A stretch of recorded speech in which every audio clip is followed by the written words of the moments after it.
Juin 1964, le 20e anniversaire du débarquement en Normandie approche. Le président américain Johnson et le premier ministre britannique Harold Wilson se préparent à se rendre sur les plages de Normandie pour une commémoration historique. Mais au dernier moment, leur visite en France est annulée. Le général de Gaulle, président de la République, est catégorique. Il ne mettra pas un pied sur les plages de Normandie. De Gaulle n'a pas oublié. Pour lui, qui a été tenu dans l'ignorance de l'opération jusqu'au dernier jour, le débarquement a surtout été une tentative des Américains de vassaliser la France, une France qui a été piétinée comme un vulgaire paillasson. Oui, c'est l'autre visage du débarquement en Normandie. Les Américains ont bien tenté de prendre le contrôle de notre pays et d'y établir un gouvernement d'occupation, bien loin de l'histoire officielle. Alors reste sur cette vidéo car je vais tout te raconter dans les détails.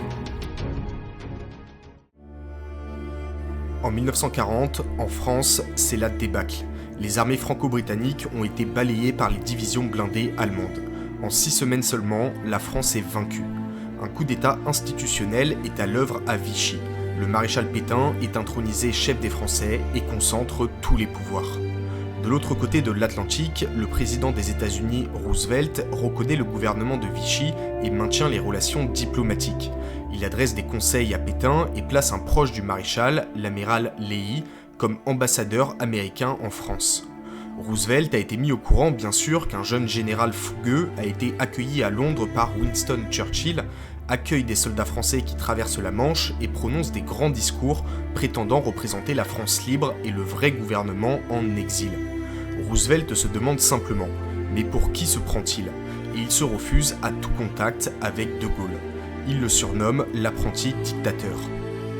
Roosevelt commence à se mettre à dos une partie de la presse et de la population américaine, admirative devant le courage de ce général et la résistance qui émerge en France. Mais Roosevelt ne cède pas et maintient sa position stratégique. Il faut traiter avec le gouvernement de Vichy pour l'empêcher au plus possible d'entrer dans la collaboration avec l'Allemagne et il faut aussi garantir que la flotte française, de même que les colonies, ne tomberont pas aux mains des Allemands. À ses yeux, De Gaulle ne pouvait mettre que le bazar dans une situation déjà assez compliquée et il n'a pas tout à fait tort.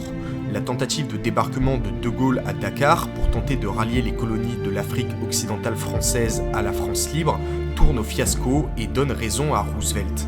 Pendant toute la guerre, le président américain tentera de persuader Winston Churchill de laisser tomber De Gaulle. Roosevelt met tout en œuvre pour tenir le général de Gaulle à l'écart de toutes les opérations militaires. En novembre 1942, une armada anglo-américaine débarque au Maroc et en Algérie. C'est l'opération Torche. Ces colonies sont sous le contrôle de Vichy et ne savent pas quelle position adopter face aux centaines de navires qui grossissent à vue d'œil. Vichy ordonne d'accueillir les Américains avec les canons. Mais le débarquement allié, d'ailleurs aidé par la résistance locale, est un succès. Les Alliés prennent rapidement le contrôle de la région.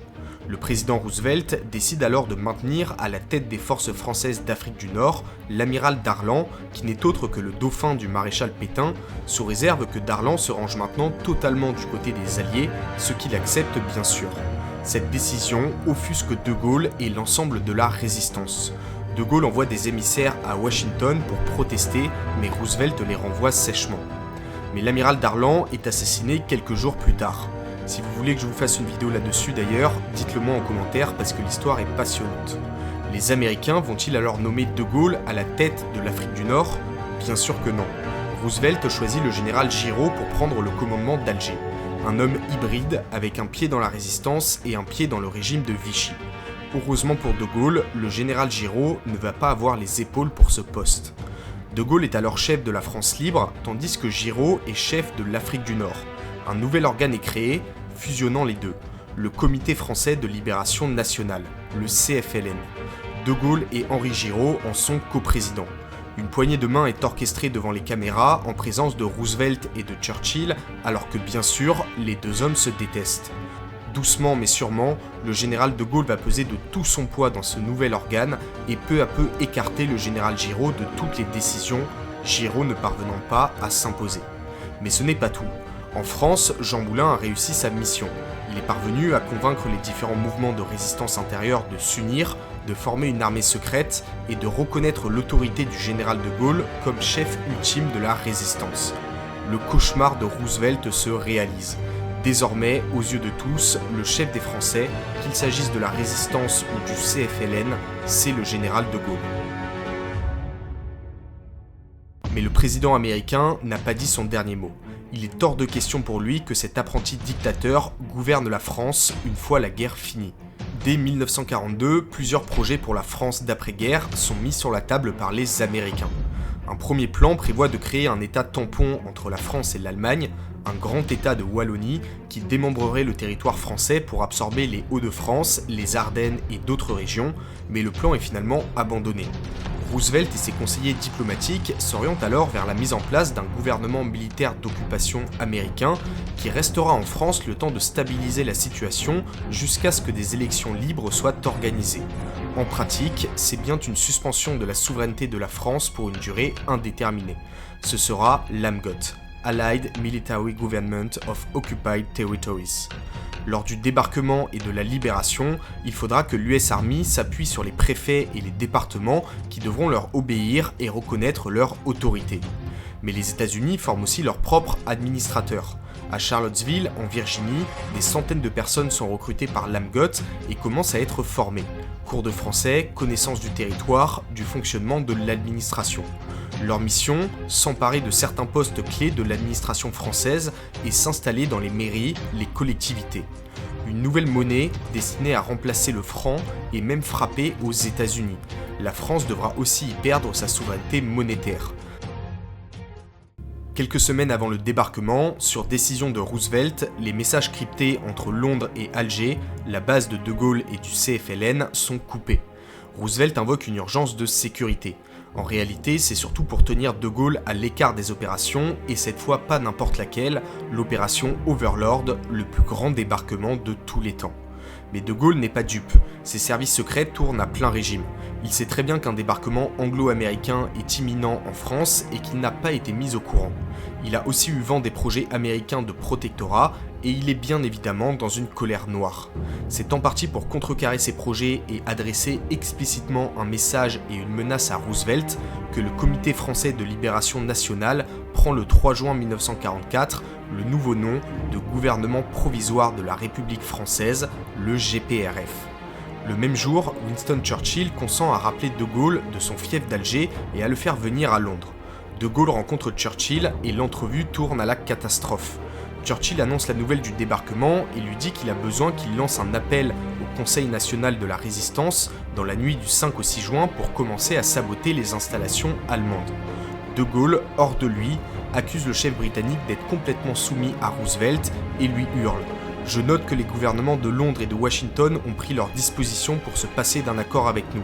Les troupes qui s'apprêtent à débarquer sont munies d'une monnaie soi-disant française que le gouvernement de la République ne reconnaît absolument pas. » Churchill réplique « Quand nous aurons à choisir entre les Français et les Américains, nous préférerons toujours les Américains. Quand nous aurons à choisir entre le continent et le grand large, nous choisirons toujours le grand large. » Mais De Gaulle s'est lui aussi en secret préparé. Le gouvernement provisoire de la République française et le Conseil national de la résistance ont formé des centaines d'administrateurs prêts à prendre la place des cadres de Vichy en fuite une fois la bataille engagée.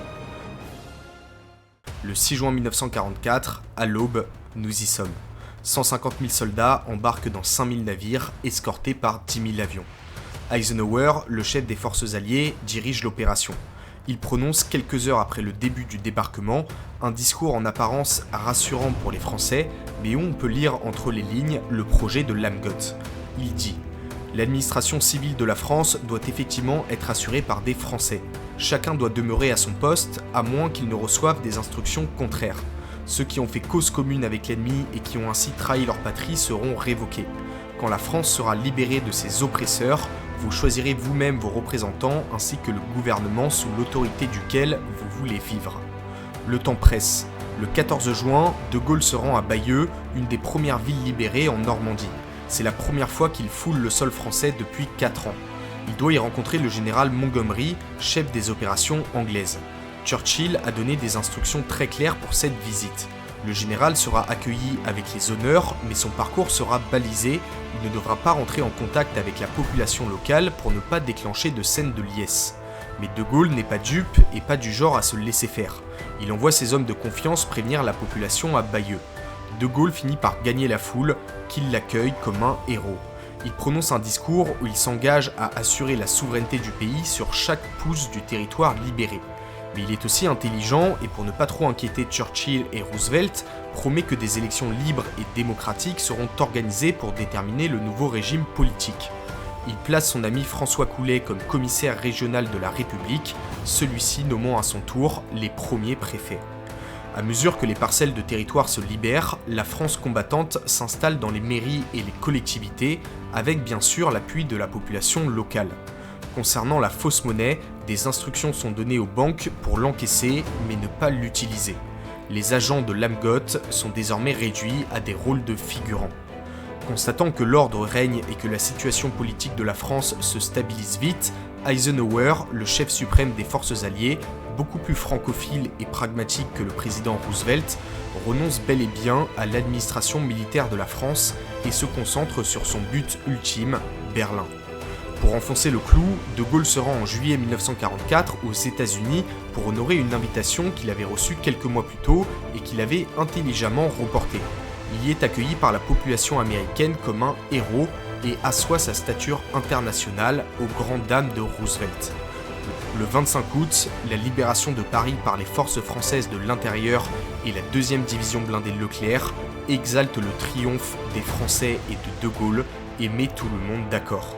Le gouvernement provisoire de la République française s'installe à Paris et est reconnu rapidement par la Grande-Bretagne, l'URSS et enfin les États-Unis d'Amérique le 23 octobre 1944.